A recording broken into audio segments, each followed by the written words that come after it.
Sir ஆனா இப்போ சீமானோட பாலிடிக்ஸை விஜயோட பாலிடிக்ஸ் காலி பண்ணிடும் அப்படின்ற மாதிரி ஒரு பேச்சு இருக்கு. அது கற்பனை. விஜய் களத்துக்குள்ளே வரல.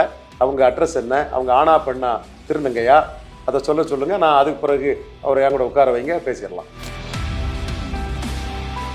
சீமானை வச்சு தான் ஜெயலலிதா விஜயை வந்து காலி பண்ணாங்க. எப்போ சொல்லுங்க. காவலன் படம் அந்த கேப்ல 2014 மக்களவை தேர்தலில் சீமான் பண்ற அரசியல் ஏடிஎம்கேக்கு தான் ஃபேவரான விஷயமா. சீமான் பண்ணக்கூடிய அரசியல் திமுகவுக்கு தான் லாபம். இப்ப தமிழ்நாட்டில் இருக்க ஆல்டர்னேட்டிவ் ஃபோர்ஸ்ல யாரெல்லாம் பவர்ஃபுல்லான லீடர்ஸா இருக்காங்கன்னு நினைக்கிறீங்க? களத்துக்குள்ளதான் அண்ணாமலை வாராரா, அஜித் வாராரா, விஜய் வாராரா, யார் வாராங்கிறதெல்லாம்.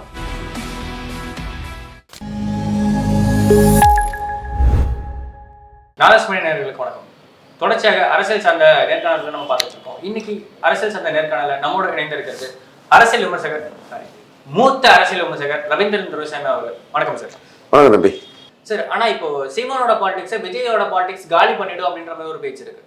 அது கற்பனை. விஜய் களத்துக்குள்ளே வரல. விஜய் பற்றிய களத்துக்குள்ளே இல்லாத விஜய் வச்சு சீமானை பற்றி பேசுறது சீமானுக்கு லாபம். அது பேசுறது யாரு, அவங்க அட்ரஸ் என்ன, அவங்க ஆனா பெண்ணா திருநங்கையா, அதை சொல்லுங்க. நான் அதுக்கு பிறகு அவரை என் கூட உட்கார வைங்க, பேசிடலாம். இல்லை சார், சீமானே ஒரு இடத்துல தம்பி விஜய்க்கு வந்து பார்த்தீங்கன்னா நான் துணை முதல்வர் போஸ்டிங் கொடுப்பேன்ற அளவுக்கு ஒரு பேட்டி. அது காலி பண்றதுன்னு அர்த்தம் இல்லையா, சபார்டினேட்டாவான்னு சொல்றது தான் அர்த்தம். ஆனா அந்த கூட்டணியே இல்ல, சமரசமாக இல்லாம நடக்காது. ஆனா துணை முதல்வர் போஸ்டிங்கிறது ஒரு கூட்டணிக்குள்ள வந்தாதான் நம்ம தர முடியும். அது கட்சியில சேர்ந்து இருக்கணும். அது 2026 விஜய்க்கு பலம் நிரூபிக்கப்பட்ட பிறகு உள்ள விஷயம். அது விஜய் முதல்ல பலத்தை நிரூபிக்கணும். அதுதான் இங்கே மேட்ரு. சீமானை வச்சு தான் ஜெயலலிதா விஜயை வந்து காலி பண்ணாங்க. எப்போ சொல்லுங்க. காவலன் படம் அந்த கேப்ல 2014 மக்களவை தேர்தலில் 2014 மக்களவை தேர்தலில் எப்படி சார் 2014 மக்களவை தேர்தலில் ஜெயலலிதாவோடு முரண்பட்டு விஜய் அவர்கள் வந்து கோயம்புத்தூரில் போய் மோடியை பார்த்தார். மோடிக்கு ஆதரவாக போய் நின்னார். ஞாபகம் இருக்குதுங்களா? உங்களுக்கு வயசு குறவுங்கனால தம்பிக்கு தெரியலைன்னு நினைக்கிறேன். நின்னார். அப்போ பிரதமர் கேண்டிடேட் மோடி அவர்கள் வந்து அண்ணன் ரஜினிகாந்த் போயஸ் கார்டெல்லாம் அவருக்கு வீட்டில் பார்த்தாரு. விஜய் இங்கே போய் பார்த்தாரு. அப்போ சீமானும் விஜயும் 2011 விஜயில் எஸ் சந்திரசேகர், விஜய்க்கு எண்ண ஓட்டப்படி விஜய் மக்கள் இயக்கம், இவங்க வந்து ஜெயலலிதாவுக்காக ஆதரவு கொடுத்தாங்க. 2014 முரண்பட்ட விஜய் வந்து ஜெயலலிதாவுக்கு எதிராக மோடியை பார்த்தாரு. அப்போ ஜெயலலிதா வந்து சீமான பிரச்சாரத்துக்கு அதிக அளவு கூட்டங்களை தனியாக தான் பண்ணார். நாம் தமிழர்னு பண்ணி விஜய் போன பிறகும், விஜய் தனக்கு எதிராக மோடியை பார்த்த பிறகும் ஜெயலலிதா 39% எடுத்தவங்க, விஜய் ஆதரவில் சீமான் ஆதரவில் 39% எடுத்தவங்க, விஜய் மோடிக்கு ஆதரவாக போன பிறகு 45% வாக்கு எடுத்தாங்க. 6% வாக்கு வந்து அடிஷ்னலாக அவங்க எடுத்தாங்க. அப்போ விஜய் செல்வாக்கற்றவர். விஜய் ரசிகர்கள் வந்து பல கட்சியிலையும் இருப்பாங்க. அவங்க வந்து அவங்க விருப்பப்படி அவங்க கொள்கைக்கு ஏற்ப பல கட்சிகள்லையும் ஓட்டு போடுவாங்க. அஜித் ரசிகர்கள் மாதிரி, சிம்பு ரசிகர்கள் மாதிரி, தனுஷ் ரசிகர்கள் மாதிரி, சிவகார்த்திகேயன் ரசிகர்கள் மாதிரி விஜய் ரசிகர்களும் பல கட்சிகளும் இருப்பாங்க. ரசிகர் படம்ங்கிறது வேற, அரசியலுங்கிறது வேறன்னு விஜய்க்கு வந்து உங்கள் செல்வாக்கு வளையம் இவ்வளவு உதாரணை காட்டினாங்க. அதுதான் நான் 6% விஜய்னு சொல்கிறேன். அதே மாதிரி அண்ணன் சிவாஜி அவர்கள் வந்து 1967 காங்கிரஸ் கட்சியில் ஆதரவாட்டு வந்து திருத்தணியில் வேலையெல்லாம் எடுத்துக்கிட்டு பிரச்சாரத்துக்கு போனார். காங்கிரஸ் கட்சி 1962 46% வாக்களை பெற்றிருந்தது. 1967 காங்கிரஸ் கட்சி 40% வாக்கு குறைஞ்சது. 6% சிவாஜி கணேசன் புல்டவுன் பண்ணி விட்டார். சிவாஜி புல்டவுன் பண்ணலை. அது எம்ஜிஆர் துப்பாக்கிச்சூடு, இந்தி போராட்டம், விலைவாசி உயர்வு, சீஃப் மினிஸ்டர், இதில் பல காரணங்கள் ஒரு காமராஜ் அகில இந்திய காங்கிரஸ் தலைவராக போய் தமிழ்நாட்டை கவனிக்காமல் விட்டது, இப்படி மல்டிபிள் ஃபேக்டர்ஸில் எதிர்கட்சிகள் ஒன்றிணைந்தது, இப்படி மல்டிபிள் ஃபேக்டர்ஸ் அதில் இருக்குது. ஆனால் சிவாஜி கணேசன் பிரச்சாரம் பண்ண பிறகு 46% இருந்த காங்கிரஸ் 40% போயிட்டு, அப்போ 6% சிவாஜி கணேசன் புல் டவுன் பண்ணிட்டார்னு அவரை சொல்ல வரல. அவர் சொன்னது ப்ளஸ்ஸாக கூட இருந்திருக்கலாம் ஓரளவு. அதே மாதிரி விஜய் வந்து ஜெயலலிதாவை ஆதரிச்சுட்டு ஜெயலலிதாவுக்கு எதிராக போகும்போது 6% விஜய், 6% ஜெயலலிதா அம்மையார் வந்து வாக்கு வலிமையை உயர்த்திட்டாங்க. 39 45 வந்துட்டாங்க. ஸோ விஜயோட அரசியலுங்கிறது சிவாஜி ரசிகர்கள் பல கட்சியில் இருந்த மாதிரி விஜய் ரசிகர்களும் பல கட்சியில் இருக்கலாம். என்ன ஓட்டு எடுக்கிறாரு, எப்படி பண்ணுறாருங்கிறது சீயிங் இஸ் பிலீவிங் 2026 அவர் நிரூபிக்கும் போது தான் தெரியும். இப்போ சீமானுக்கு வளர்ச்சியை பொறுக்க முடியாதவங்க, சகிக்க முடியாதவங்க விஜய் வந்தால் சீமான் போயிடுவாங்கன்னு சொன்னால், இதற்கு முன்னே சீமான் வளர்ந்துருக்காங்கன்னு அவங்க சொல்லியிருக்காங்களா? எங்கேயாவது சீமானை பற்றி பாராட்டி பேசியிருக்காங்களா? சுபை இதுக்கு முன்னே பாராட்டியிருக்காரா? நம்ம ஆனா பண்ணா திருநீங்கன்னு கேட்டதை சுப வீரபாண்டியன்னு வந்துட்டீங்க இல்லையா?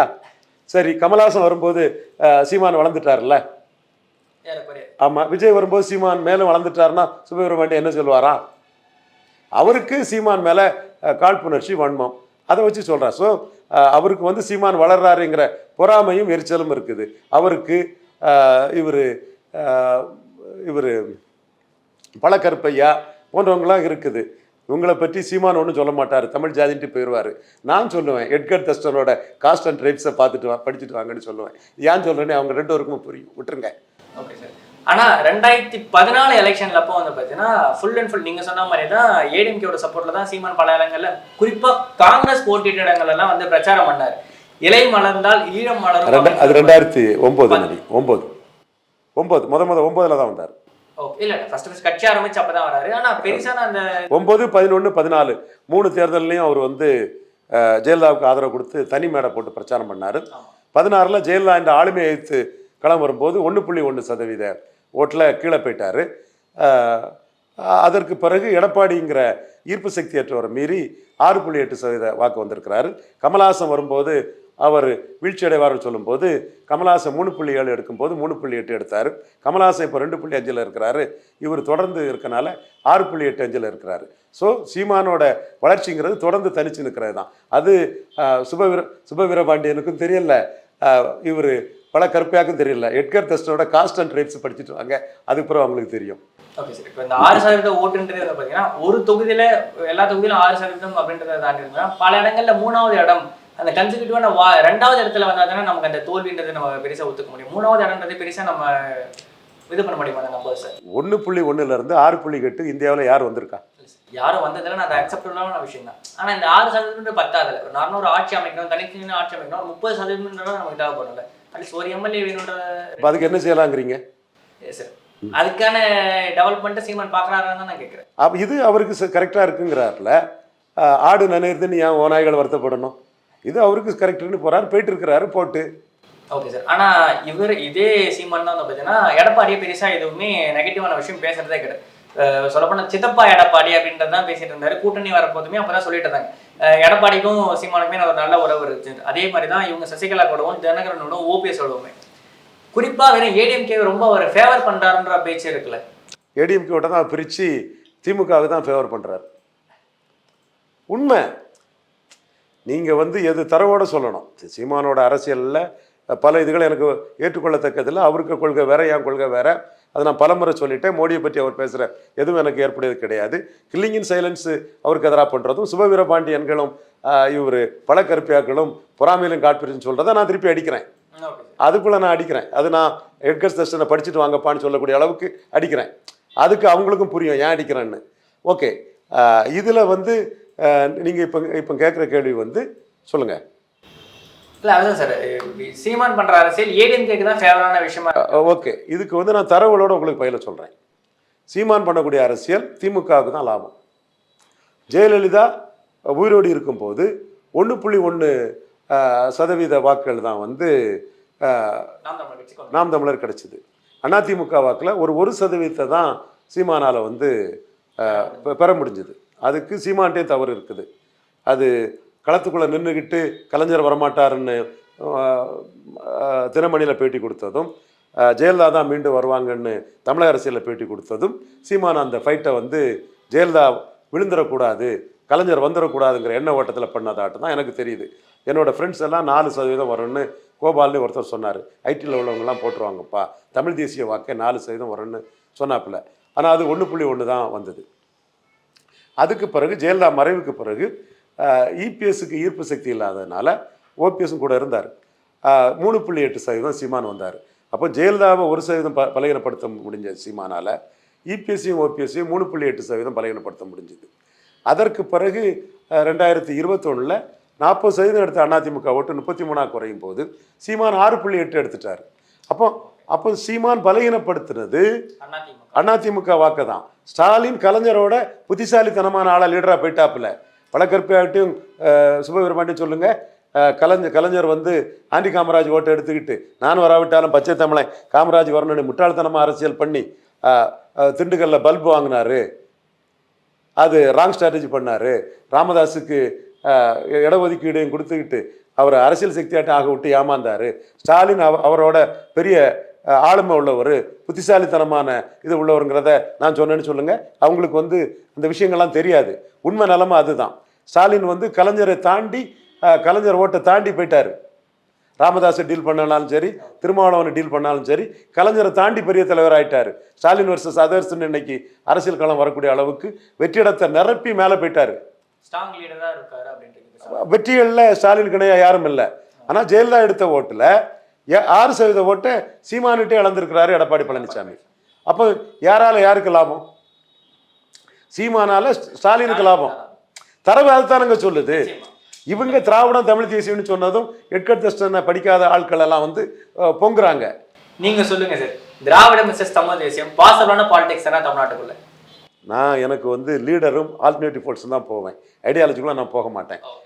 பேரறிஞர் அண்ணா பெருந்தகை ஆல்டர்னேட்டிவ் ஃபோர்ஸாக வந்தால எமர்ஜி ஆனார்னு தான் சொல்கிறேன். நான் திராவிடத்தால் நான் குறை சொல்லலை. திராவிடத்தால் பல நன்மைகளும் நடந்திருக்கு. மற்ற எல்லா மாநில கட்சிகள் மாதிரி தான் தமிழ்நாட்டின் வளர்ச்சிக்கு சமூக நீதிக்கெல்லாம் திராவிடம் பாடுபட்டிருக்கு. சீமான் தமிழ் தேசியத்தில் அவங்க விமர்சனம் பண்ணுவாங்க. நான் அதை விமர்சனம் பண்ண வேண்டிய அவசியமோ கட்டாயமோ எனக்கு இல்லை. நான் பார்க்குறது அந்த ஆல்டர்னேட்டிவ் ஃபோர்ஸு லீடர்ஷிப், இந்த வகையில் என்னோட கருத்தை சொல்கிறேன். ஓகே சார், இப்போ தமிழ்நாட்டில் இருக்க ஆல்டர்னேட்டிவ் ஃபோர்ஸில் யாரெல்லாம் பவர்ஃபுல்லான லீடர்ஸாக இருக்காங்கன்னு நினைக்கிறீங்க? இப்போ 3 பேர் தான் தமிழ்நாட்டுக்குள்ளே இருக்கிறாங்க.